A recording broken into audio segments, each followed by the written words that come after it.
We live drums. Hi, I'm Gary France. Welcome to our continuing set of videos on percussion pedagogy. Today's video is about gongs and tam-tams. Now, what's the difference between a gong and a tam-tam? Well, composers have used this title, gong, tam-tam, gong, interchangeable. And it's been the percussionist's job to sort of figure out what exactly they're after. Gongs go back 600 years or more, and they've been found in ancient China. And we see people playing finger cymbals and antique cymbals, and all kinds of metallic objects have been found all throughout antiquity, in fact. So a gong refers to a metal object that would be a large metal object, something that's played, that has a pitch.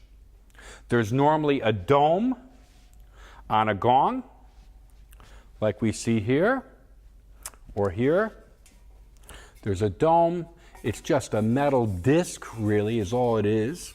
And it's made out of bronze, or brass, or steel. It can be made out of any kind of shaped metal. Okay, we have cast gongs, and we have stamped out metal gongs. But to have a pitch, there's usually an embossed dome on the gongs. Sometimes they're referred to as nipple gongs, is another term that you find used in compositions. You'll see that as well. But the most important thing to remember is that there's an embossed dome on the gong, and that gongs have a pitch. Who used them with pitches? Well, Puccini used them in Madame Butterfly and in Turandot. There are actual places where they call for tuned gongs. In fact, most major symphonies orchestras have an octave to 2 octaves of chromatically tuned gongs. Let's have a listen to a tuned gong. The gong that I'm going to show you first is right here. Now, this is a steel gong.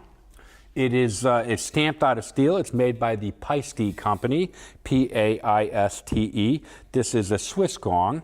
And this particular gong is labeled on it A sharp, ice, or La sharp. So you have 3 different types of solfege, solfa labeling, but it's basically a B-flat gong. What do we play it with? Well, you can have a wide variety of things to play it with, but typically a gong like this, you want something with a mallet with a bit of meat in the center, you know, a bit of weight in it, but not too hard so that it would sound metallic, like you can have a metallic sound like that, but that's really not what the composer's after. They're normally after something like so. Has a beautiful bell-like ringing tone. We can move it around, create a sense of vibrato.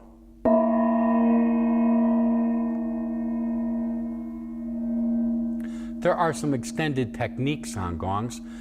Lou Harrison, John Cage wrote for water gongs. I won't display that today or exhibit that today, but normally you would just have a pot of water, like maybe a baby's bath or a big bucket of water, and you drop the gong into the water, and as you drop it into the water, the frequency of the gong actually blends with the water and the pitch lowers. It changes the mass of the gong, so to speak. That's a beautiful gong, but you know, that one is just hammered and stamped out of some steel or an alloy. But we have, here's a Chinese gong. This is a gong made in Wuhan, China. Let's listen to the pitch of this one. A much higher pitched gong. Again, a brass gong.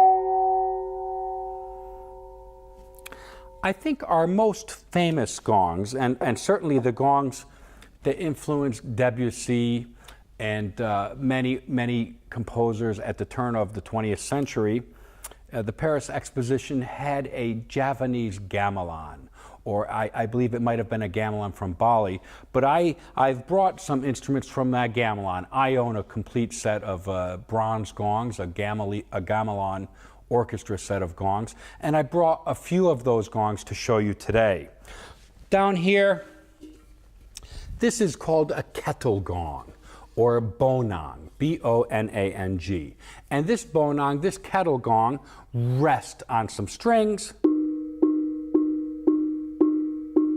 and has a lovely tone. We in fact play this one with a special mallet like so.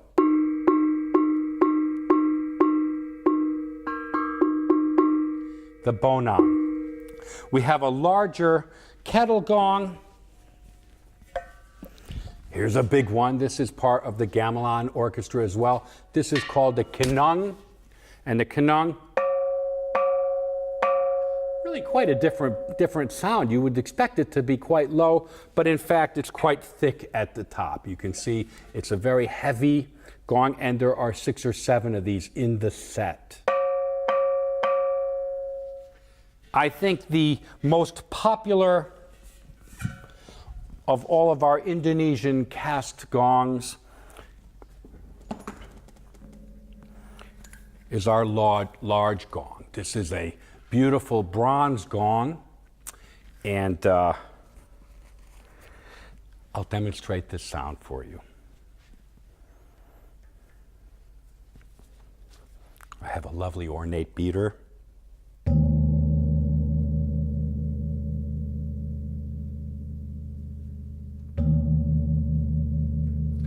And these gongs do have a pitch.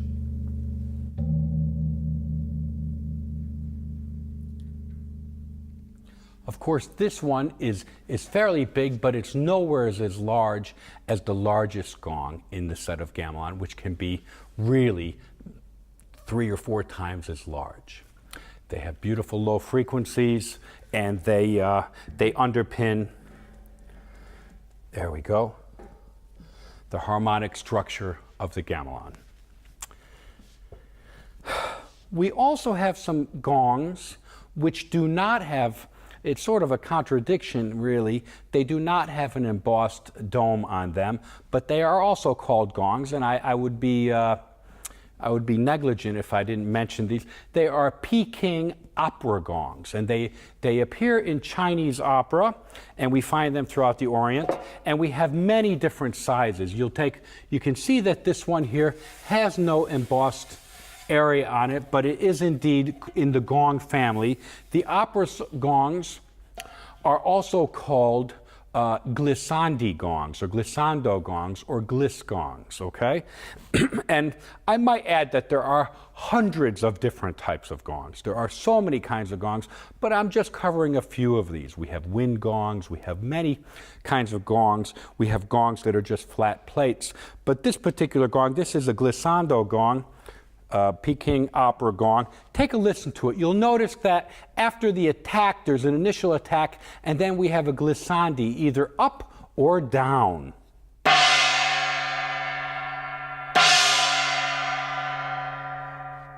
That particular one glisses downward. Let's listen to another one.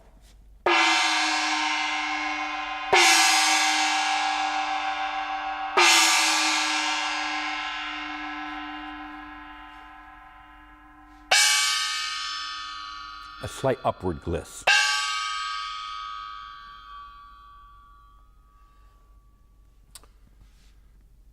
Really characteristic of the sound. You know, when you hear that, you're immediately drawn to the Chinese New Year, maybe a dragon dance, things like that. They're very much a part of that. They can be played either suspended, or they can be played flat on a table. And that's when we think of it as a muted gong. John Cage and Lou Harrison wrote for muted and unmuted gongs in their music. Compositionally, we would just lay it on a piece of foam. You can have them suspended or muted. Okay. Now let's talk about, well, I've got one other gong to play for you. I'm not sure I played it for you. This is a Paiste tune gong, and it has a lovely tone. That's an F sharp. I wanted to make sure I hit every gong in the collection for you today.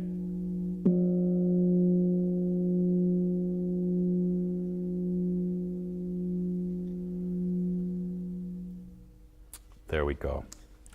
Okay. Now we're going to talk about tam-tams. That's T-A-M-T-A-M-S, tam-tams. And a tam-tam is a large,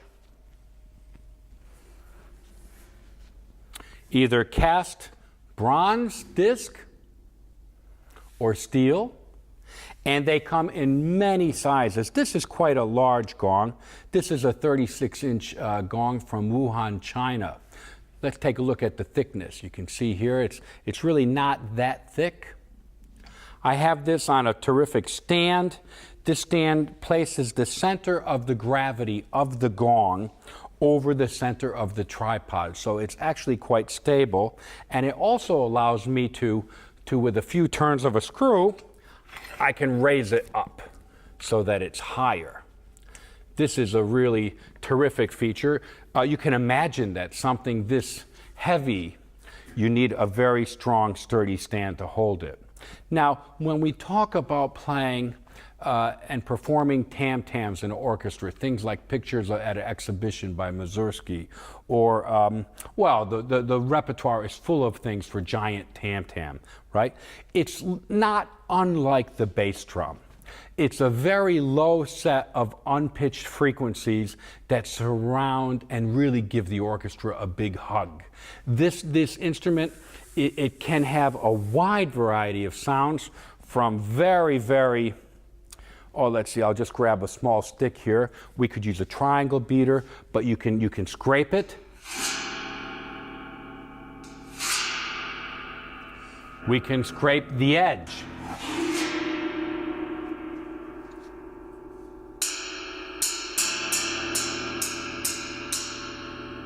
I think gongs are very popular because of the infinite variety of sounds that we can get out of a gong. I play one piece. There's a composition by James Tenney, the famous American composer, called If I Only Wrote One Note.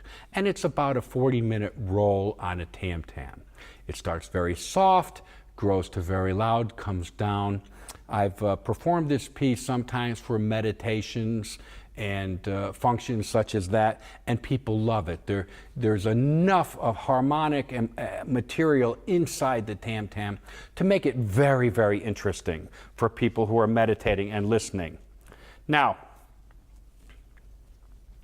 we have a wide variety of beaters, from hard beaters to soft beaters, large and small. And what we really want to think about here is the mass that we're moving. We have to impart a lot of energy to get this gong set it in vibration. So we want to have a little bit of weight behind us when we hit it. We often, if we're going to play in an orchestra, I might warm up the gong. And you say, what does that mean, Gary? How are you going to warm it up? Well, before we even play a note, I've just sort of set it in vibration. Right now, you're hearing a very low hum, but you might think, oh, that's the air conditioning in the building. It's so soft. But this means that when I do play my tam-tam,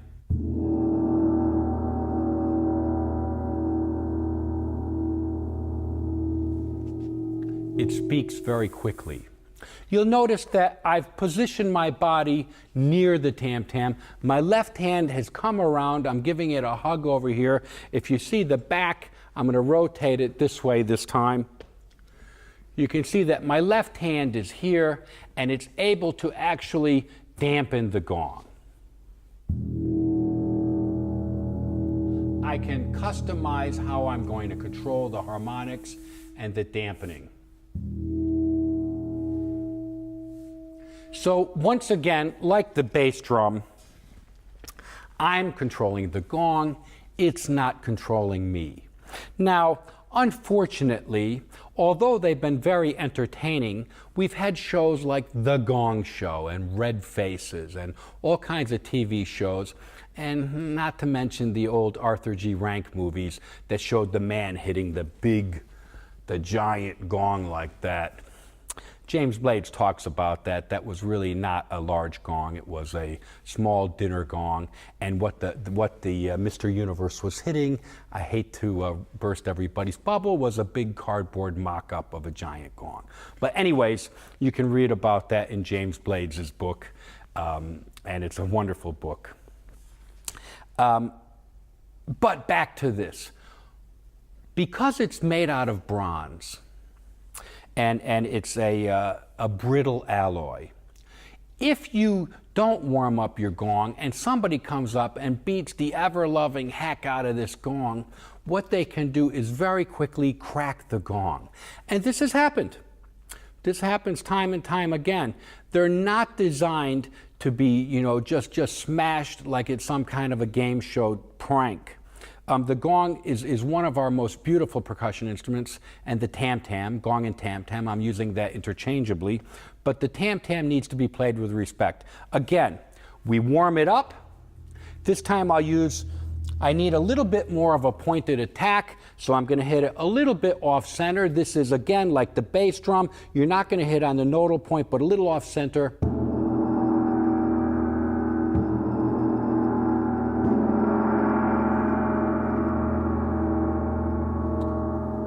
Here's a medium beater.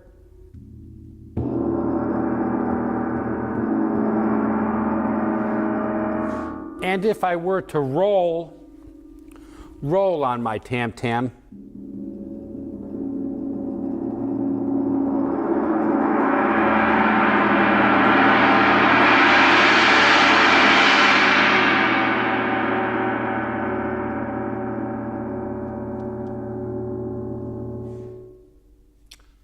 a hint to our orchestral players and concert band musicians.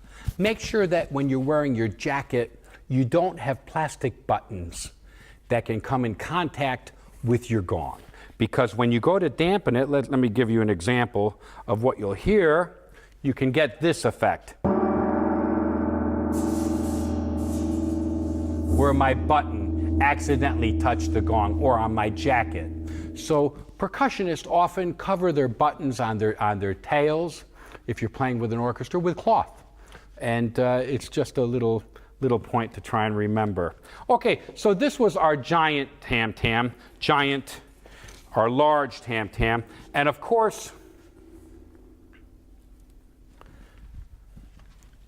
they come in a variety of sizes. I thought I would just play this smaller one for you a little bit so you could have an idea of what this one sounds like. Warm it up a little.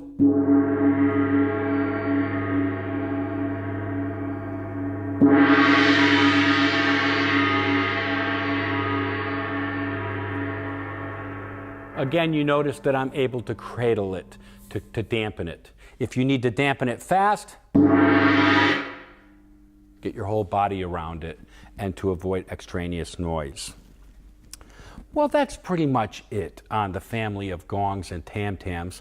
There's, of course, we could spend hours and hours talking about all of the infinite variety of these, but it's important that when you see a part of music that says gong or tam-tam, that you file away in your back of your mind, what's the context? What kind of gong? What kind of tam-tam do I want? How will it blend in with the orchestration? How does it blend with the pitches of everything going around? Don't just grab a pitched gong if it really calls for a tam-tam. Okay, I'd like to thank you for being with us today. My name is Gary France again. And if you have a question about gongs or tam-tams, you can always contact me at garyfrance.com. Thank you. We live drums.